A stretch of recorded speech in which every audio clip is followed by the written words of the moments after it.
Hello hi welcome back to my YouTube channel. ಇವತ್ತು 1 ಗ್ರಾಮಿಂದ 10 gram ಉಂಟ necklace ನೋಡ್ಕೊಂಬರೋಣ. 9 gram ಇದು 10 ಗ್ರಾಮು,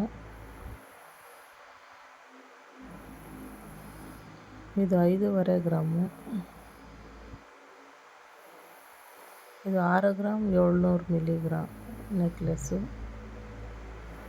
ಇದು 10 ಗ್ರಾಮು,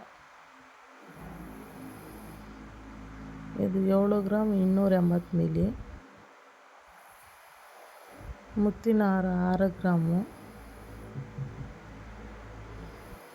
ಬೀಡ್ಸ್ ನೆಕ್ಲೆಸ್ 1 ಗ್ರಾಮ್ ಅರ್ಧ ಗ್ರಾಮು, ಇದು 5 ಗ್ರಾಮ್ ಒಂದು, 2 ಗ್ರಾಮ್ ಒಂದು, 1 ಗ್ರಾಮ್ ಒಂದು. ನಿಮಗೇನಾರ ಇಷ್ಟ ಆದರೆ ಪರ್ಚೇಸ್ ಮಾಡಬೇಕಂದ್ರೆ Dharmaraj jewellers, Pandupura, Nagamangala road, 916 hallmark gold ಹೋಗಿ ಪರ್ಚೇಸ್ ಮಾಡ್ಕೊಳ್ಳಿ. ಇಷ್ಟ ಆದರೆ ಲೈಕ್ ಮಾಡಿ, ಶೇರ್ ಮಾಡಿ, ಕಾಮೆಂಟ್ ಮಾಡಿ, ಸಬ್ಸ್ಕ್ರೈಬ್ ಮಾಡ್ಕೊಂಡು ನೋಡಿ.